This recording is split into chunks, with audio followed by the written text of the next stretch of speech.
Hey everybody, Chad, Nobody Else's Auto. We are here at the Auburn Court Duesenberg factory with our new friend Doug Prey, and what we're seeing here is just amazing.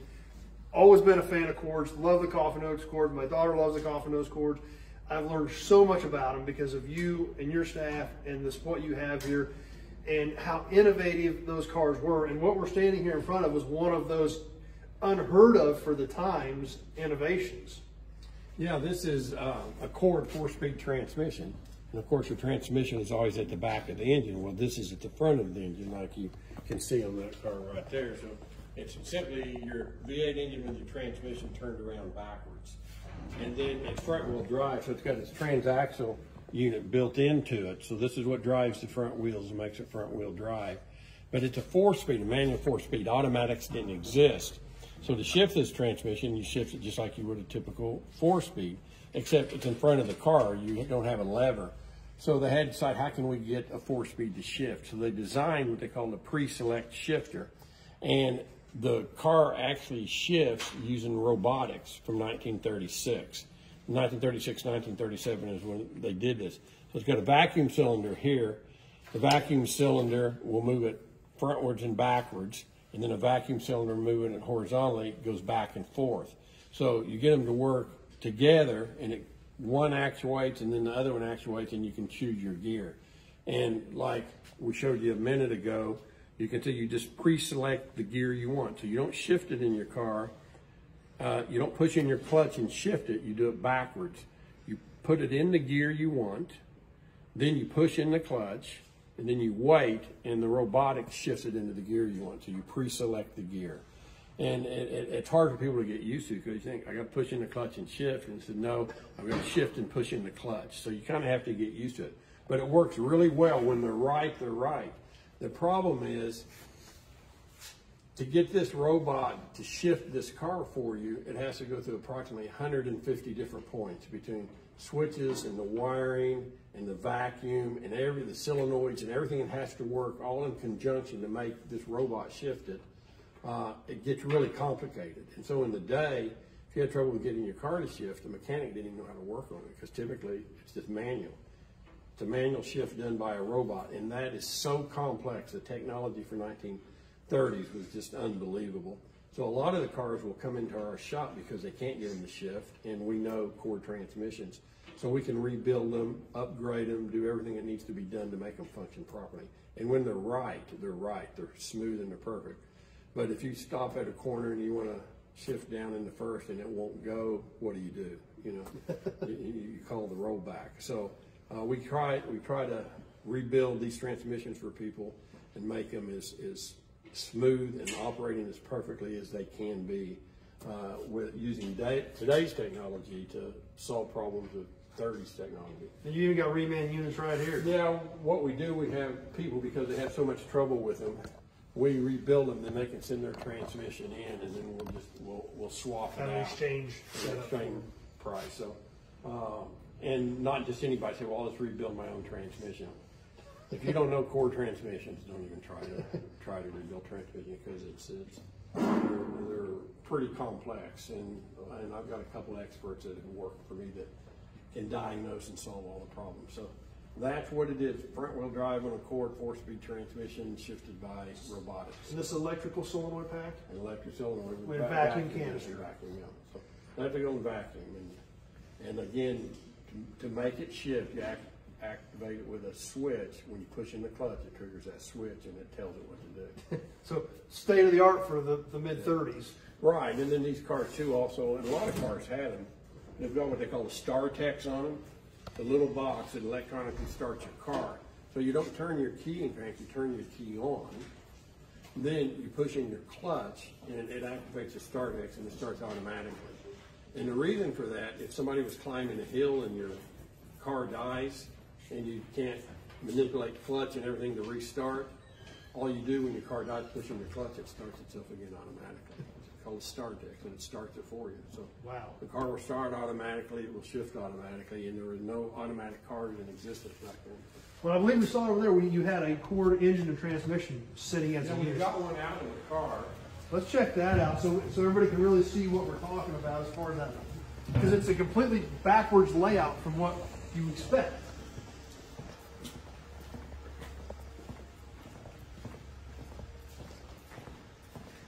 This is our engine test stand, and we put all our engines on like a V12. It's got instruments, and we can run water through it, pressure test it, make sure everything's fine before it goes in the car. Nothing worse than restoring a car, and you go to start it, and you're finally finished, ready to go to show, and it leaks water, it doesn't have oil pressure or something. So we pre-test everything. On so you can even do V12s on this thing. Yeah, V12s with a straight 8 or a quarter engine, and then all engines are pre-tested before we put them in restored cars. We've had that problem before, and the reason we do that is we were working on a car to make a big show deadline overtime, working all the time, and at the last minute there was a problem with the engine, and we would have known it had you pre-run it. And we pre-run it. And so this is a quart engine like the one that the 1936 and 1937 Lycoming built the engine. Auburn Automobile Company owned Lycoming. And so this is a 289 V8 flathead. So one of the earliest V8s, most everything in that day was straight 8s or straight 6s. So a V8 engine, they offered it in the standard model only in 36, and in 37 they added a supercharger, and that's what this is. So this is a supercharged model, and the supercharged models all had different set of porcelain manifolds, so the outside functional exhaust. So the supercharged cars had the functional exhaust. The standard cars didn't have the outside exhaust. So usually you can see if it's got the outside pipes, it's got a supercharger, but that's not always the case. Some people like the pipes so well, even on their standard cars, they put the supercharger. But if it's a true supercharged car and you see the exhaust coming out the sides of it, this is where they're coming from, right here. And all supercharged cars had the outside exhaust, and so 2 out each side. And Auburn was the same way on the straight 8, but the exhaust all comes out one side. So 4 pipes come out of one side on the supercharged Auburn. So same thing. If it's got pipes, it should be supercharged. So you can see this is a V8 engine. It looks like a V8 engine. Your transmission, you'd shift it, except this is the front of the car. And we got a fan up here, because the radiator's up here, and the transmission's up here, so it's completely a backwards layout from what you would normally think. You can see your fan here at the front of the engine, which would typically be the back of the engine. And one of the reasons they did this is because there's no drive shaft. So they could lower everything in the car. So you have all this room in the car because there's no hump in the car for the drive shaft. So they're very roomy, and it even gives you more headroom. It just really feels nice having all that openness in the car. So this car is very low slung compared to the cars of the era. This with non-supercharger with about 125 horsepower is what they produce, and with a supercharger about 160 horsepower. So 160 horsepower is pretty good in 1936, 37, when the national speed limit was 35. And this was a 100-mile-an-hour car. So that was a lot of engine then. I compared to horsepower they're doing now, but you start thinking even modern technology, modern V8 engines, with all the high tech on them and the horsepower they get out of it, it's still basically the same V8 engine. I mean, and they just improved and improved and improved, but it's the same original design from back then.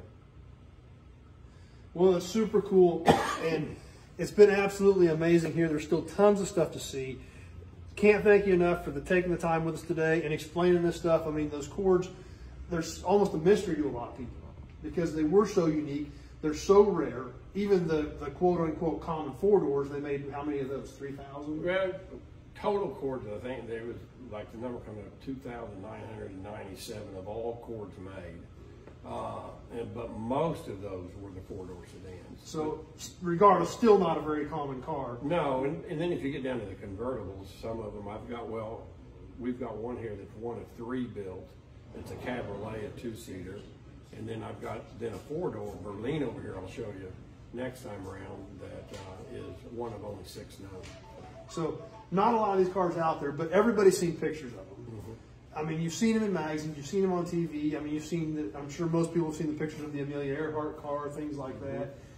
But to actually get some firsthand knowledge is what's so awesome about being here. And the fact that you're taking time to share it with us, show it to us, show us what you guys are capable of doing for these cars. It's been super fun. So I can't thank you enough for the time you're taking and explaining this stuff so that everybody can learn a little bit more about it. That's what's cool Well, about I it. mean, it's fun and it's fun to share. Well, but an interesting point that's always been for me and for people that come in, this engine was built by this company just in Auburn, Indiana.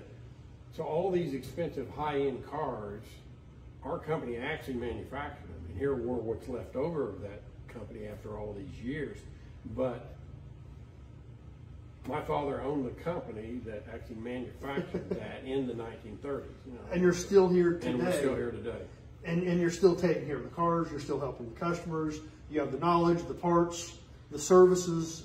This is as close to 1936, 37 as you can get when you walk in here, because this is what you would have seen. And even our parts bins back there are straight out of the original factory. So when you walk back there, you walk back into the 1930s in Auburn, Indiana. We'll definitely have to go check some of that All right. stuff out as well. That's So, good. as always, thanks for watching, everybody. Can't thank these guys enough for what they're doing for us today. If you're on Facebook, please share the video with your friends. Invite them to stop by. Check out the page. Give it a like. If you're on YouTube, please subscribe to my channel. Check out all the other old car videos on there. It's all old cars, trucks, automobilia.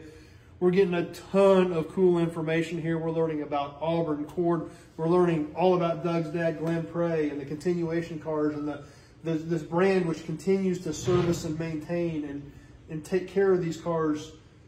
So some of the stuff's almost 100 years old. Oh yeah, and the company's been in business since 1900. So this company is older than Ford or Chevy. And you guys are still here. We're You still still here. own it. It's still viable, and you're still servicing these cars. So Yep. it's so awesome. I hope you guys are enjoying these videos. Thanks for stopping by and hanging out with us for a little bit. We will see you soon on the next video.